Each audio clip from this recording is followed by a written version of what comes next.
She was quite unassuming, and what some people would call ordinary, the woman of small stature and piercing dark eyes. At first glance, she seemed like almost anyone else you would have seen in a busy London street, just one more in the crowd. But had you the opportunity to speak with her and broach the subject of God's work, an outstanding transformation would take place, for it was then that this small woman would show herself to be a giant of conviction. They all gave the same picture, people who'd met her. Those who'd heard her in public meetings said she was very small. She was barely 5 foot, and she often, behind the pulpit, she had to stand on a box so she could be seen. But it was her eyes that impressed people, because she just had penetrating eyes, and her charisma. She could talk about her subject, talk about the Lord for hours on end, and people just wouldn't realise, nobody would be looking at their watches when she was talking. She went on for 2.5 hours, and she just held everybody spellbound. But just what was it that made people flock to her meetings? It was the story of an ordinary woman, one that had many odds against her, who experienced the extraordinary simply by saying yes to God. In her own words, "I wasn't God's first choice for what I've done for China. I don't know who it was. It must have been a man, a well-educated man. I don't know what happened. Perhaps he died, perhaps he wasn't willing." And God looked down and saw Gladys Aylward, and God said, "Well, she's willing, Gladys Aylward." But being willing took a while. She was born of a working-class family in Edmonton, London, in 1902. Working as a parlor maid at the age of 14, Gladys gave little thought to anything else but work, and then having fun. And she loved to go dancing. She went with her cousin Queenie to the dances and to the theatre. And one night a crowd of them were going to a dance, and she was walking along this very busy street, and because she was only 5 foot tall, she got separated from her friends, and she was suddenly found herself being pushed with other people into a church. And there she was. She had to sit at the back of this church service, or church meeting, and she didn't want to be there, but she was too shy to walk out, so she had to sit and stay there. And I that night sat in that church, and for the first time in my life realised that Jesus Christ, Son of the living God, had died for Gladys Aylward. It shook me, it moved me, and it was going to alter my whole life. And I said, "God, if you're real, oh, please prove yourself to me. And if you prove yourself to me tonight, I promise I will do anything you ask." I had no idea what he was going to ask. And God spoke to her then, and by the time she went out, she was giving her life to the Lord.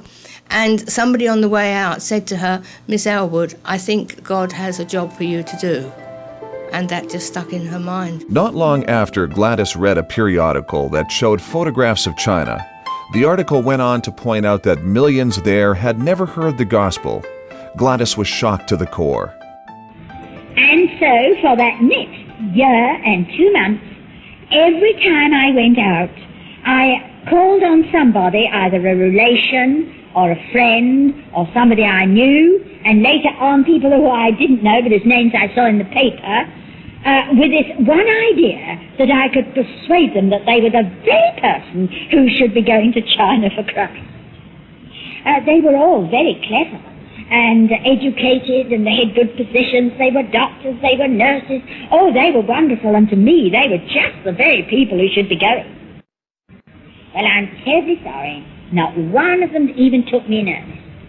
They all thought I was a bit funny in my head and asked me such peculiar questions that I came out and very disappointed. Her last try for a missionary recruitment was her own brother. Gladys cornered him in the family kitchen and put the question to him, promising to support him if he went as a missionary to China. After getting over his initial shock, he ridiculed her religious overzealousness. And he made a run from the kitchen where we were standing. He had already gone out from the door when he turned back and very boy-like put his head round the door, and this is what he said. If you really believe somebody ought to be going, why don't you go yourself? Bang went the door, and away he got. I stood, I don't know how long, and there went on inside me that battle that goes on inside us. Many of us know this. Shall I? Is it me? Isn't it me? All the fors, all the against. You know, it couldn't be me. Eventually, I just made God two promises. The first, dear Lord Jesus, if you will open the way and show me how, I will go myself. The second, I will never again ask anyone to do something that I believe you are asking me, the person Gladys Aylward, to do. It was in 1930 that she actually applied to the CIM, the China Inland Mission, and she was allowed to go to their college for 1 year. The China Inland Mission was founded by Hudson Taylor on June 25, 1865. This international interdenominational mission was instituted on the principles of faith and prayer and recruited its missionaries from the working class. At the time of Hudson Taylor's death, the mission had grown to 205 mission stations with over 800 missionaries and 125,000 Chinese Christians. It was to this mission school that Gladys Aylward applied. And while she was there, she had mixed fortunes. She was very good at punctuality and being neat and tidy and the various things she was required to do. But her scholastic studies, she was really bad at. She couldn't learn Chinese at all. She couldn't do the various studies and the theology she needed to do. I have seen the reports that the college sent out saying the good things about Gladys, you know, very nice young lady, but no way could she cope with the academic work, and it was recommended that to continue would be wasting the money of the college and also wasting her life because she would not be able to be a missionary in China. I'm very sorry, Miss Aylward, but the missionary board finds you unqualified for any type of missionary service. She came out and cried, as one would, yes, and she was a very unhappy lady. And they put her in touch with two ladies who'd been missionaries in China, thinking that this would give her what she felt she should be doing. But she wasn't happy because she felt that God wanted her to be in China. Along with her new missionary friends, Gladys gave herself wholeheartedly to the work of helping young women in the rough area in which she was living. The work was difficult and eventually got the best of her. Falling quite ill, she traveled to her parents' home to convalesce, and there she prayed for guidance. Gladys was certain there was more for her to do in God's work. Noting discouragement, her mother invited Gladys to a church meeting, and while she sat in a pew, Gladys overheard two women speaking softly about a 74-year-old missionary who, after the death of her husband, was faithfully working among the Chinese all alone. Jenny Lawson was her name, and evidently she was praying for help, specifically for a young person to assist in her labors. Gladys just felt that this is what God was asking her to do. She was the younger missionary who was to go and work with Jenny Lawson. So she had no doubt about it. So she decided that if she couldn't go under the auspices of some organisation to China, she would go on her own. But that meant that she had to save up the money to get there. She went into the travel agents in the Haymarket and she said, how much does it cost to go to China? And they said, well, £90 if you go by sea, because that was the most comfortable way of going, or if you go by train across Europe and across Asia, it costs you £45. And so she said, right, well, I'll pay by instalments, so much every week, every month, until I've paid off the fare. And in the travel agents, they said, but it's not safe for you to go. There is a civil war out there. There's a war, an unofficial war between Russia and China. It's not safe for you to go. And then he issued the immortal words, we do like our passengers to arrive alive. She was absolutely convinced that God wanted her in China, and that then became the whole purpose of her life. She went back into service mainly because she could earn more money doing that, although she didn't want to. It was difficult for Gladys to return to work as a maid, but it was different now. She had a purpose and goal, China. As she moved into a tiny servant's room in her new place of service, Gladys placed her Bible and the little change she had left on the old dresser and prayed, "Lord, here is my Bible. Here is all the money I have. And Lord, here I am." She worked all the hours there were. She washed floors. She did washing up for hotels. She did waitressing. She economised in all the ways she could. She didn't go to the theatre or the dancing anymore. For one thing, she didn't want to once she became a Christian. Things weren't so important to her. She also saved money with her clothes. And there's one lovely story. She had a pair of leather shoes, which were expensive, very comfortable and that. And she went into Woolworths in Oxford Street in London, and there in a bin for threepence, 3 pennies, 3 old pennies, there were shoes of all different sizes. And she eventually found 2 shoes of her own size. The only trouble was they were both for left feet, but she bought them. And then she went round to the Portobello Road and she sold the expensive shoes she was wearing. And she said, as she always did, "It's all for China."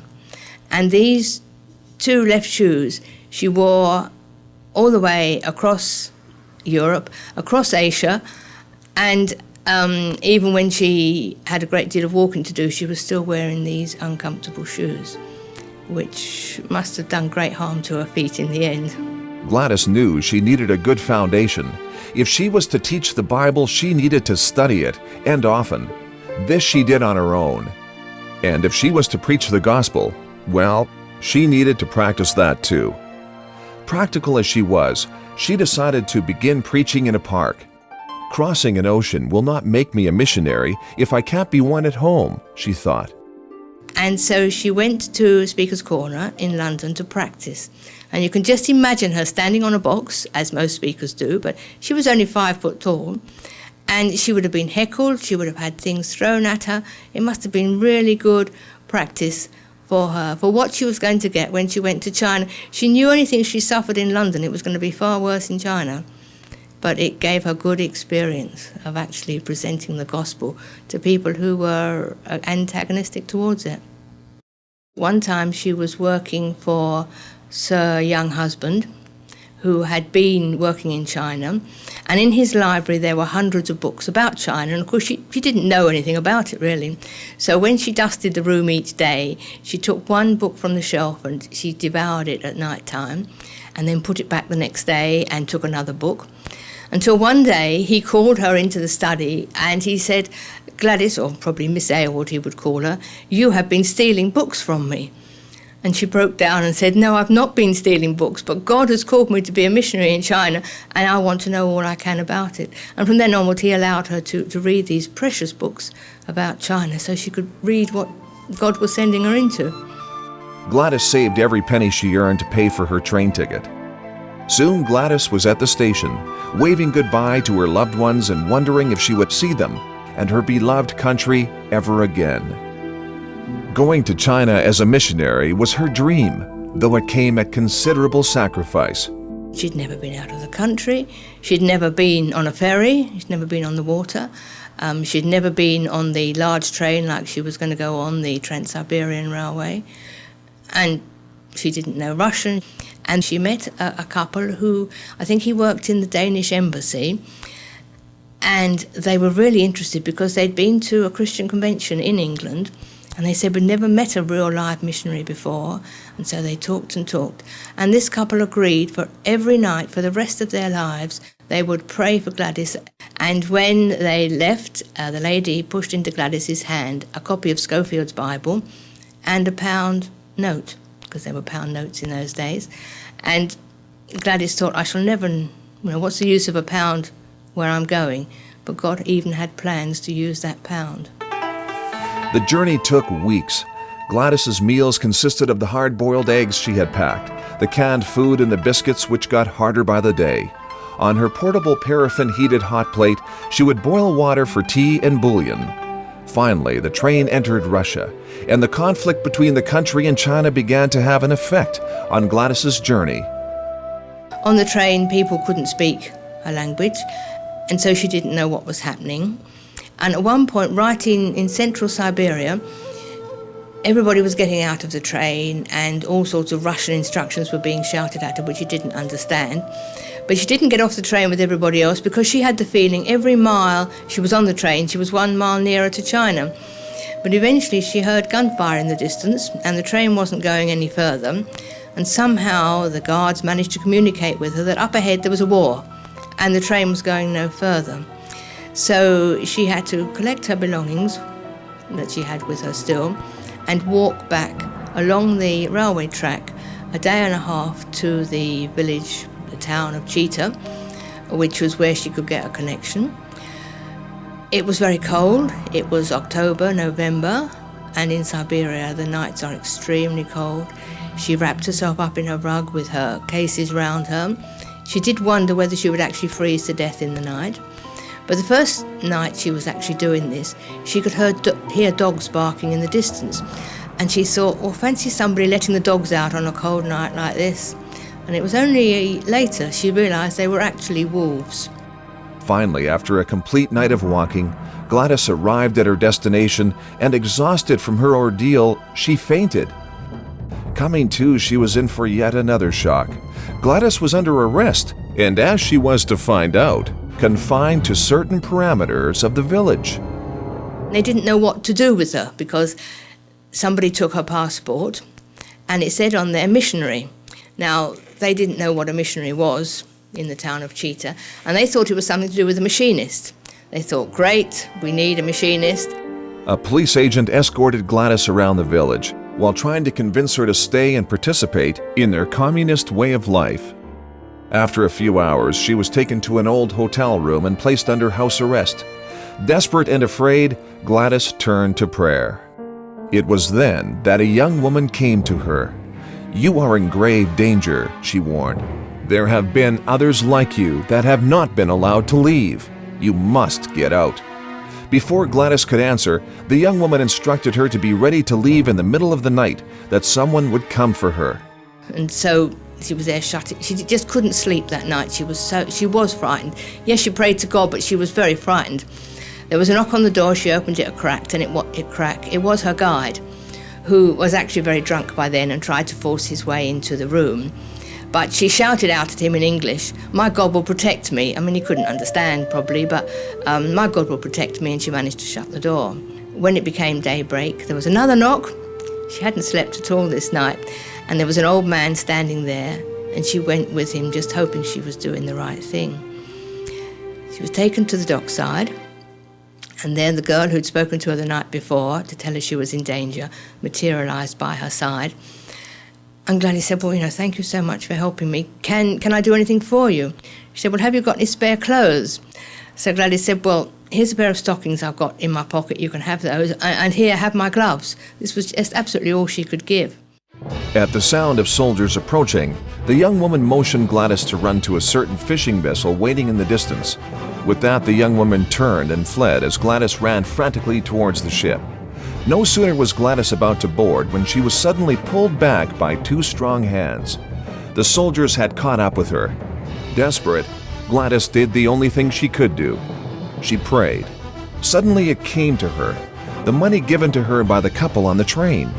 Gladys took the pound note from her coat and quickly offered it to the soldiers, who decided it was better to walk away with something for themselves than to drag a reluctant Gladys back to the hotel.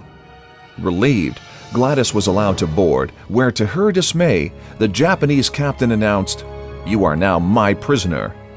The shock soon wore off, however. The captain was indeed a friendly man that only wanted to help Gladys, and the only way he could legally get her out was by proclaiming her a prisoner. And so it was that Gladys Aylward continued her journey. The captain sailed on to Japan, where Gladys then boarded a ship for her final destination, China. Eventually Gladys got onto Chinese soil. She thought that Jenny Lawson would come and meet her at the city where she was. It's now called Beijing. But she sent a Mr. Liu because they had to have a journey on a train, which was very uncomfortable. Then they had on a Chinese bus, again very uncomfortable. And eventually she had to travel by mule. And it took many days and a great deal of discomfort to even get to the town where she would be working with Jenny Lawson. The first meeting with Jenny Lawson was really interesting because Gladys had travelled half the way around the world to get to be with Jenny Lawson. And when she appeared with Mr. Lou in the courtyard where Jenny Lawson was, she turned round and said, "And who are you?" which was not a very warm welcome. Jenny Lawson was Scotch. She was 74. She had spent most of her life in China, and now I had come along. I am positively sure that if we had met somewhere outside with the idea of joining up and working and living together, we would have parted the next minute. But God is a great God, you know, and He didn't allow that. He'd evidently intended we were to be together, and so we did not meet until we were right in the middle of China, and neither of us could run away. But she did warm a bit after that. And Jenny Lawson had it in mind, guided by God, that she would open an inn which the muleteers who came to the village every day could come to at night. They could stable their mules and they could have a meal and listen to stories, which they always liked to do. Gladys was appalled at the idea of running an inn. She had worked hard and risked everything for the sake of coming to China to spread the gospel. Certainly not to run an inn. And down on our knees we went on this mud floor. And for the first time, I heard somebody cry. Oh, I'd been to prayer meeting. I'd been to church. But I had never heard anybody, what I call batter at the gates of heaven for the souls of men. But although Jeannie never taught me how to eat Chinese food with chopsticks, I learnt how to pray and win the souls of men for my Lord. And between them they decided to set up an inn where the muleteers who came into the village each night could stay.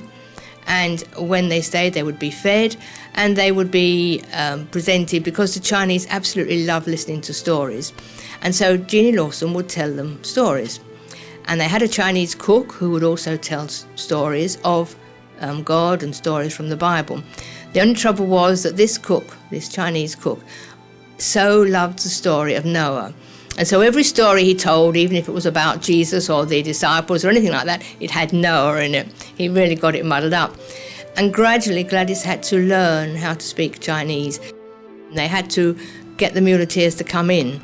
And mules are very stubborn creatures, and they the owners couldn't do much with them in the way of guiding them once they got into the towns and the villages.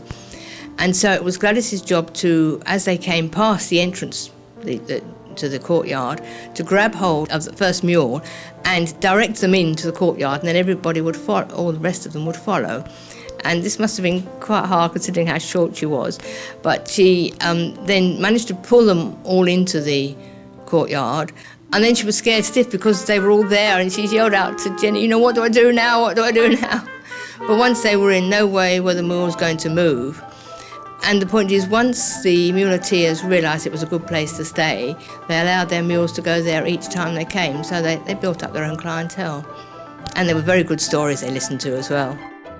And again, there were times when I can honestly tell you, I wished every mule was in the bottom of the sea. Nasty, pasty, smelly, obstinate things. And then as I got irritated with the smell and the heat, my eyes would be drawn through that moon gate, and I would forget all about them, and all the smell would be go, and look at Jeannie calmly sitting there, and the men, the owners of the mules, leaning forward, trying to catch every word of the story she was telling. The story of Jesus. One can imagine how difficult the changes were for Gladys. Though she felt called to China, there was nothing in her past that could have prepared her for actually living there. From her way of dressing to her manner of eating and sleeping, nearly everything was to be learned anew.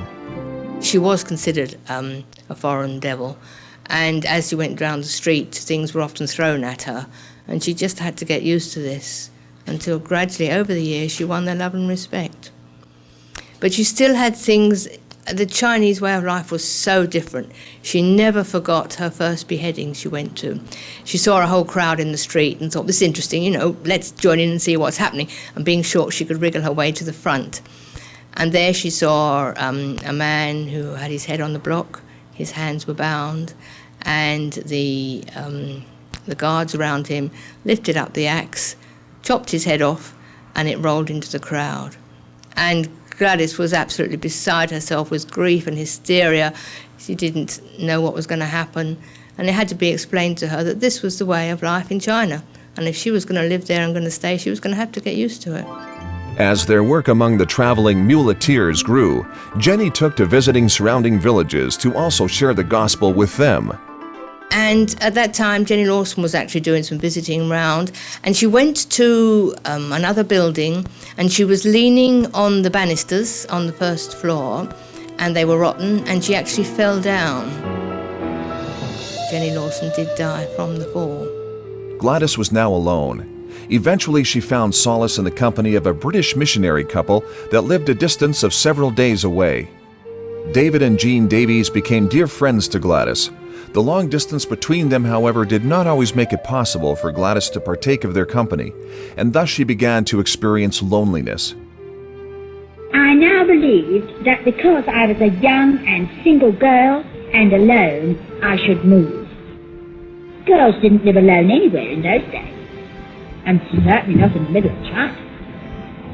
China, anyway, has been a land of great convention. Women didn't go out alone, however old. They were always accompanied by some male servant, male member of the family, and if they hadn't got that, then they didn't go out.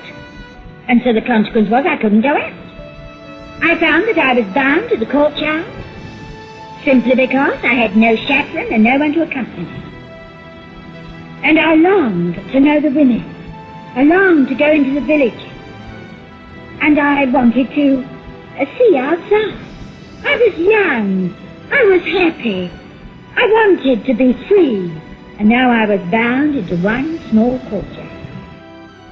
And every night that courtyard was filled with animals and men. Well, I didn't know quite what to do about this. I decided that I would have to move. Where? Well, I didn't know. I didn't know anybody else. But I suppose God would tell me where to go. And then, two separate thoughts came into my mind.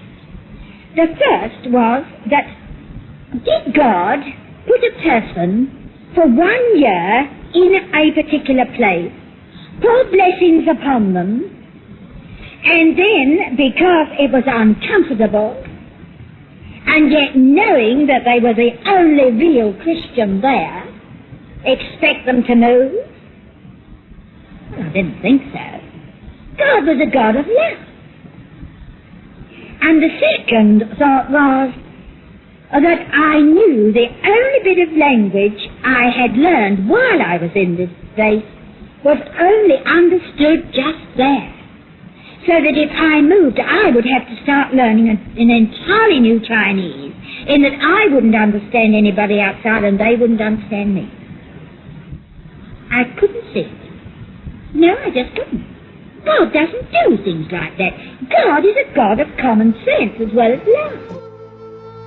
And then Gladys was left on her own without any income at all, because Jenny Lawson had worked for the Chinamen in their mission, therefore she had some money from them. But with Jenny gone, there was the question of how was Gladys going to live, which was a worry to her. But again, God had gone before. She had a message to say that the Mandarin, who was in charge of the town, wanted to see her. So she ignored that because she thought, who am I? I'm not going to go and see a Mandarin. But eventually he came to see her, and he was dressed in his magnificent robes, carried in a sedan chair, and he had his learned men round him as well. And it was quite a sight that entered the courtyard. And Gladys didn't know what to do, so she bowed. And then she still didn't know what to do, so she bowed again. She was really overawed by this figure. And he said to her, "Did you know that it's now illegal in China for the children's feet to be bound because young children, young girls, had their feet bound fairly soon when they were really quite young?" I was the only woman with unbound feet. When the little girl is from 2 to 4 years old and she could properly balance on those baby feet and walk those baby steps, her feet were bound up. By the time she was from 11 to 14, her feet were finished. They were crippled for life. And this became outlawed, and therefore all the feet had to, if the damage hadn't been done, the feet could be unbound. But when new babies and new young girls came along, their feet were not to be bound. And the Mandarin had the job of finding somebody who could go round to the villages and educate the mothers. And he asked Gladys to find somebody, and she couldn't. So he said, "Right, you will have to do it." We stood on each side of the courtyard, getting no nearer to each other and refusing almost to listen to each other. I wished him anywhere. Into my heart was the thought that I had gone to China for Jesus Christ, and I didn't want to be mixed up with governments and feet and politics and all these sort of things. I wasn't interested. I was interested in souls for the Lord of glory. But you know, I couldn't get rid of this man. He just stayed on and on and on. It seemed as if away in the distance somewhere there was a little voice. It sounded just like my brother. It wasn't. He was still here in England, and I was in the middle of China, but the very words that he had flung across the kitchen at me all those years before. "If you really believe somebody ought to be going, why don't you go yourself?" Oh. Then, but feet are nothing to do with me. Do you really believe they should bind their feet? Well, no. Then why don't you do something about it? Oh. And I suddenly went and accepted the job. Something I had never dreamed or thought of, and would have thought of in a million years. I became an employee of the Chinese national government, the official of feet. I didn't get the job because I spoke good Chinese, which I didn't, or because I knew how to climb mountains, which again I didn't, or that I knew anything about the people of those mountains, which of course I didn't. But simply because of the size of my feet. You see, friend, that's what you have to put all of yourself in. God at that moment didn't need my hands, but he needed my feet. And he got them. So she said to the Mandarin, quite boldly, "Yes, I will do this, so long as I am allowed to talk about my God as I go." And so she did. She went all around the neighbouring villages, seeing the mothers, helping them, encouraging them, and telling them about the Lord. So it was just a wonderful way of spreading the good news. But we would arrive in a village, and I would stand on the middle of the threshing ground, which is also in the middle of every village. Fetch them all out. Everybody out. And so we start off. Shall we learn to sing? Sing? Government officials singing? Oh yes, we sing, you know. Well anyway, you do the same as I'm doing. And they learn to sing. And they listen to stories from this, the book. And they learn that God had created men and women as little babies, and their feet were the same because he expected them to remain. Gladys could now see how God's providence had led her to little Yang Cheng. These were happy years for her. She had passed the test of her calling by making her way to China, even alone. She had passed the test of being the only foreigner among the Chinese who had now come to respect her. They named her Aylward, the virtuous one. Eventually, she took yet one more step to identify with the people she had grown to love. She decided that if she was going to work with the Chinese, she just had to become one of them. And so she destroyed her British passport citizenship. And she did become, she applied for and she get Chinese citizenship. She dressed like the Chinese and she just became as much like them as she possibly could. And God was blessing in a most amazing way. Whole villages had come out for Jesus Christ. I'd had bonfire after bonfire of their idols and their ancestral gods, and literally sang in my heart as they knelt to take Jesus as their Saviour. But I was so lonely. I ached with loneliness. Well, I came to the final conclusion that the solution to all the problems in the work, in my heart, and in my life, and in the need of the city, the whole thing would be solved if I had a husband.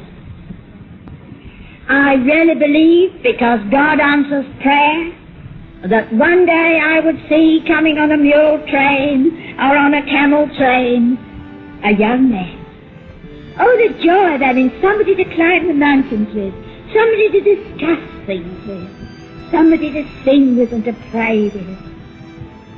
But he didn't come. Well-known author Elizabeth Elliot, widow of Jim Elliot the martyr, had an opportunity to meet with Gladys in Alberta, Canada. She recounts the encounter. She and I were sitting on the sofa together one day, talking about what it's like to be a missionary and single. I had then become a widow, and she herself had never married. But she said, when I realized what I had missed in not being married, I prayed that the Lord would send a man straight from England, right to where I was, and to have him propose. And I can remember how she looked at me with her piercing black eyes, and she shook her little bony finger at me and she said, Elizabeth, he called him, but he never came. You can imagine, I never forgot that. Well, she carried on working, going around the villages doing this work for the Mandarins, and she thought, well, this is what God wanted her to do, and that was the end of it. And then she was out in the village one day, and a woman approached her holding a bundle and said, would you like this?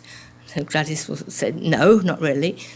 And he said, well, give me whatever money you've got for it, you can have it. So Gladys said, well, I've only got 9pence on me. And at that, the woman thrust this bundle into her hands, and she realised it was a little girl, and she had just bought a little girl for 9pence, which was the sort of thing that was done in China in those days. And so, of course, that having happened, she just had to call this little girl 9pence.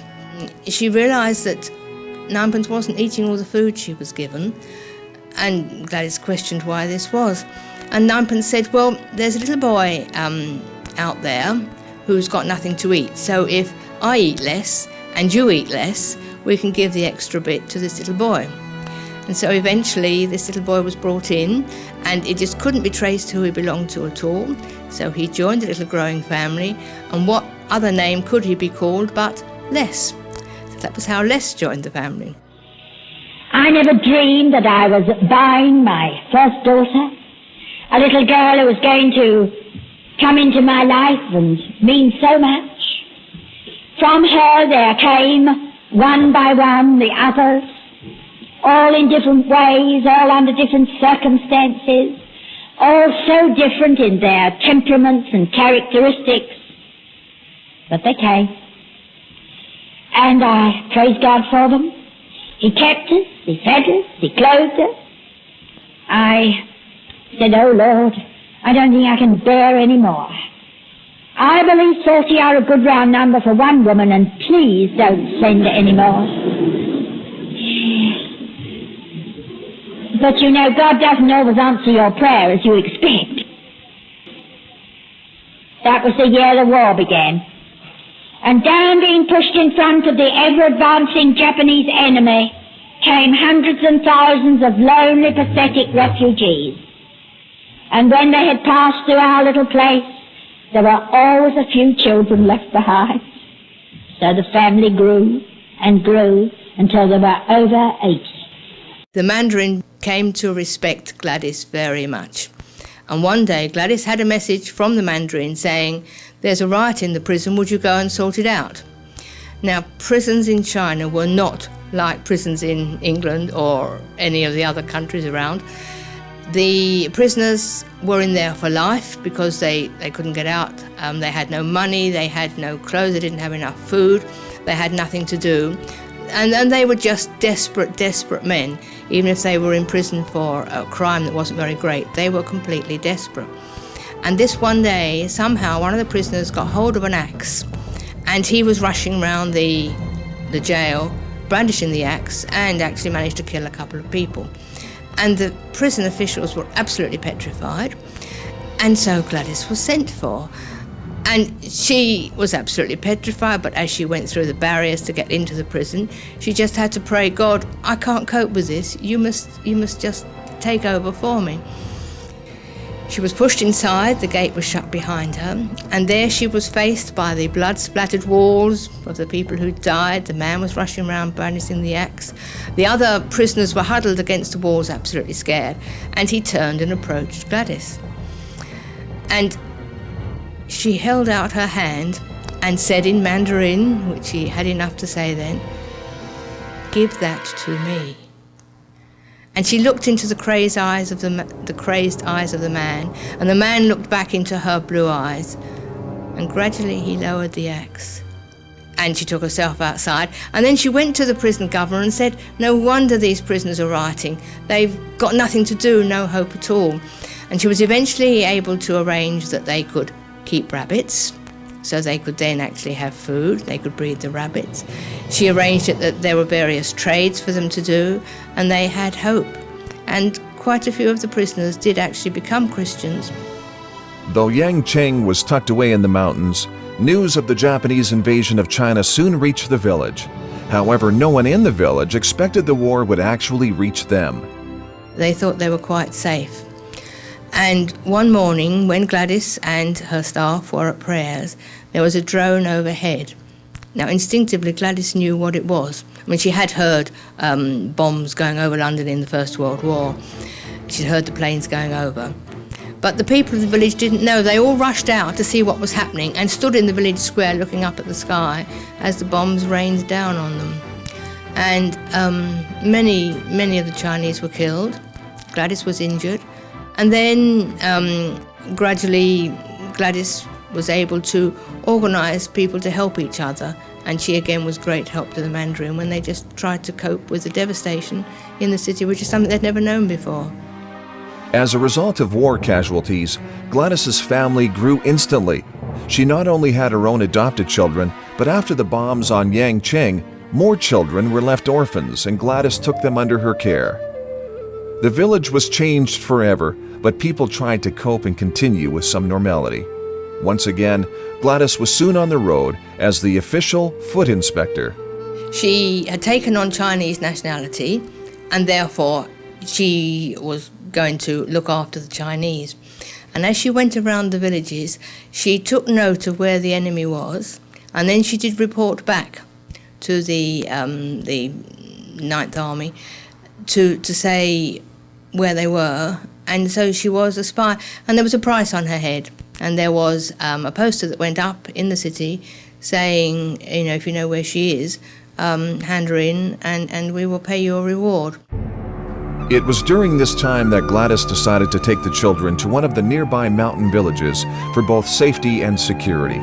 Before her departure, however, the Mandarin called for one final audience with his foot inspector.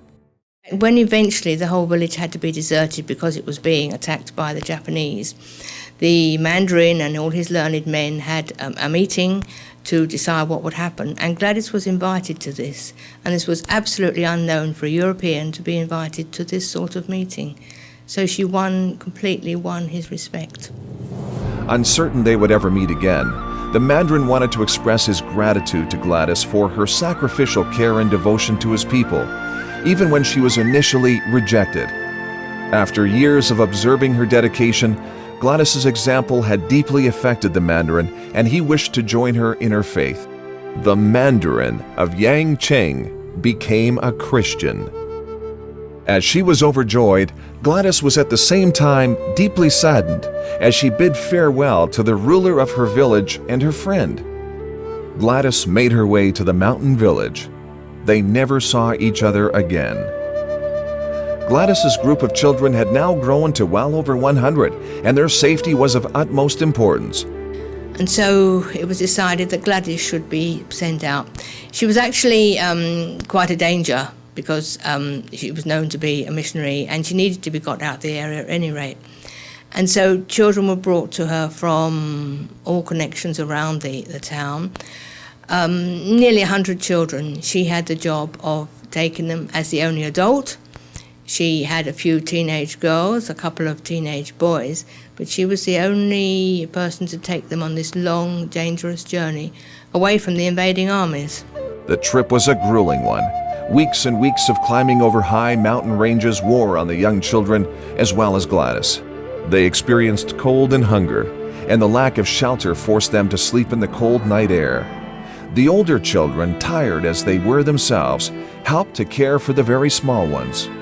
No doubt it was a difficult time for Gladys, both physically and emotionally. It was very dangerous because they never knew when they were going to meet enemy soldiers. They were tired, they were hungry, their shoes wore out, and they must have thought they were never going to actually get to safety. They had to cross the Yellow River, and it was a wide river. They had no means of getting across, and there was nobody around. The villages were deserted. They hoped they would get help from the local villagers, but there was nobody there. And so they just sat on the shore and didn't know what to do. The younger children thought it was great. They splashed in the water and thought it was fun. And Gladys at this point was really, really low. And one of the older girls said to her, "It's like Moses. He needed to cross the Red Sea." And Gladys snapped back at her and said, "Yes, but I'm not Moses, and this isn't the Red Sea." And the girl turned round to her and said, "No, but God's the same." And it absolutely brought her up short and thought, "Oh yes, it's the same God. If God saved the Israelites, he can save us." And so they prayed, and suddenly into the distance appeared some soldiers, who were friendly soldiers, who were amazed to see them there. They thought everywhere was deserted. And they did eventually arrange for boats from the other side to come and take them over, hoping they wouldn't be bombed by the enemy meanwhile. But they were in quite a few crossings, taken over the Yellow River, and God was just the same. As he'd helped Moses, he helped Gladys. Once safely across, Gladys procured a coal train that provided the children a much-needed rest while they continued their journey. Sadly, the very next day, the train stopped short of its goal. Due to close enemy presence, they could go no further. Devastated but undeterred, Gladys encouraged the children as they continued their way across the mountains on foot. Days later, on the verge of collapse, the group finally arrived at Xi'an, only to be met with further disappointment. To Gladys's horror, the village closed its gates to them. Though she pleaded for the sake of the children, the guards told Gladys that the city was overwhelmed with refugees. They could not possibly take more. Once again, Gladys and the children were forced to walk to the next village, which was days away. As they neared the village of Fufeng, Gladys was ill and fatigued, as were many of the children. With little strength left, she waited to see if the village would welcome them in. "Welcome to Fufeng." The words rang in Gladys's ears as the children rejoiced. Elated, Gladys fainted from exhaustion. She was ill. She was delirious. Typhoid fever, typhus, pneumonia, and it was only because the doctor in the area had been sent some drugs from America as an experiment almost, that he was able to save her life. But it was many months before she got back her physical strength or her emotional and mental strength. Her health was really quite undermined by this tremendous responsibility and journey she'd made. Gladys remained there working. Nearly a year later, a reporter made his way to the city. While in conversation with Gladys, he inquired, "Have you heard about the English woman who rescued some children by trekking across the mountains? I hear she was called Aylward." Gladys turned to the man. "I am she." Realizing that she had not been back in England for nearly 20 years, the reporter helped raise money for her trip, and soon thereafter Gladys found herself on a train platform in London. The city of London was as foreign to her as she looked to the Londoners. Her parents had promised to meet her, but they could not seem to find her anywhere. Finally, when all the other passengers had gone, the old couple found themselves the only people on the platform save for an old Chinese woman. To their surprise and delight, they finally realized this was their Gladys. When she eventually got back to England, she was approached by a man called Alan Burgess, who was doing a program of people who'd done famous, outstanding things. And he had to go to Edinburgh to see this lady, and he was greeted by somebody in very ordinary clothes who looked extremely ordinary. He thought, oh dear, I've made a mistake here, but he said, well, you know, I want to come and talk to you about your life in China and the exciting things you've done.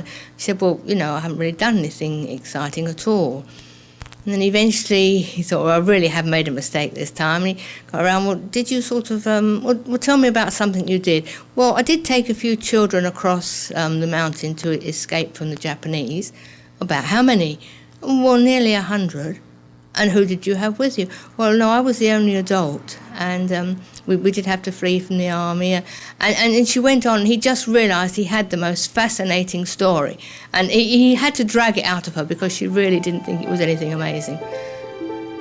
As her story became known, Gladys was invited to speak at many churches and gatherings.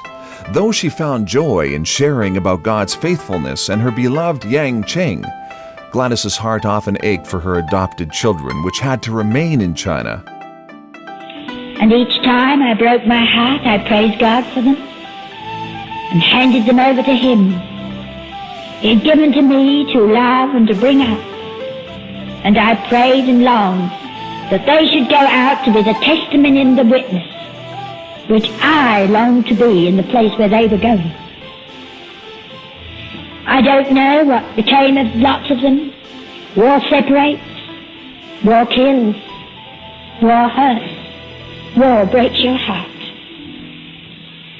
But we kept the smaller ones of us together as long as possible. She had a time in England, and while she was in England, she went and she talked all over the country, and many people at that time heard her speak. And then when her father had died earlier on, and then her mother died, she felt free to go back.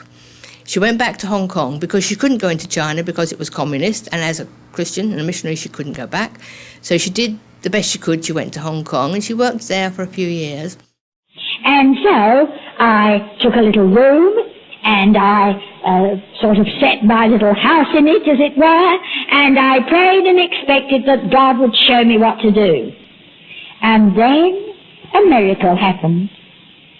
I met one day in the street one of my own boys. I thought he was dead. He thought I was dead. And now, right there, in the middle of all this great crowds of people, we met. And we joined up. We opened right there in Kowloon, what is now the Hope Mission. Then, right in the midst of all this busyness, God, as it were, put a full stop. I went home one night to the little room that I was living in to discover that somebody had already been in it. They had not stolen anything, but they had left, right there in the wash bowl, a newborn baby. And I picked up the bowl with the baby in it, and I said, oh no, Lord, there's some mistake here. Now, I do not want a newborn baby, and you know that I have nothing to feed it on, clothe it in, or any time to look after it. And also, may I remind you that mothers are young. I am well over 50. Dear Lord Jesus, I promise I will never again ask anyone to do something that I believe you are asking me, the person Gladys Aylward, to do. So I took the baby. So it lived. But before long, there were other babies. People got the idea that I loved babies. The number of children dropped off at Gladys's door soon grew, and with the help of her son she found an old hotel which she turned into the Gladys Aylward Children's Home. Once the home was established, Gladys made her way to Taiwan, where she continued her work with children. It was while there that a Hollywood studio released a movie about her rescuing children from Yangcheng. The movie was a success and gathered many accolades and Academy Award nominations, but brought little joy to Gladys. Although the movie was inspirational and in many ways brought glory to God internationally, Gladys was uncomfortable for the way in which she was portrayed. She was dismayed that a love interest was created to enhance the film. Eventually, setting the story straight prompted her to write a book, The Small Woman. Shunning any fame, Gladys decided to quietly continue her work with orphan children in Taiwan, fruit that is seen to this day, not only in the many accounts written of this courageous woman's life, but in the lives of those she touched and helped to change. One day they told me, they said, well, there's an evangelist. Her name is Gladys Aylward. She came to our town from Taipei, and then she's very good. They said, do you like to go? I said, well, let's go and listen. And then so we went. And then that's the time I met her. And the Holy Spirit is working in my heart. I teared and I kneeled down and accepted Jesus. Little story, because I accept Jesus. My father do not want me. He said, if you have your heavenly Father, you don't need me. So my father do not want me. And then Gladys Aylward is it's a mercy to me, and then she accepted me as her son, and then take care of me and support me go through my high school, and also help me to go to seminary. All the kids call her mother, and then I asked her, can I call you mother too? She said, of course, you are my son in Lord. Before she died, she said, do you like to have my ring? And you can pick up my ring, my watch, my necklace, or my Bible. You can pick up one. I said, can I have your Bible? She said, of course. I feel so great you like to have my Bible. That's the best thing I want to give to you. She lives in a very simple house, and then she doesn't have a car. Every time she goes out, she just have a tricycle. You know, somebody ride in front, and she sit on the back. That's a tricycle. To herself, like 3 meals a day, like a bagel with a salty egg.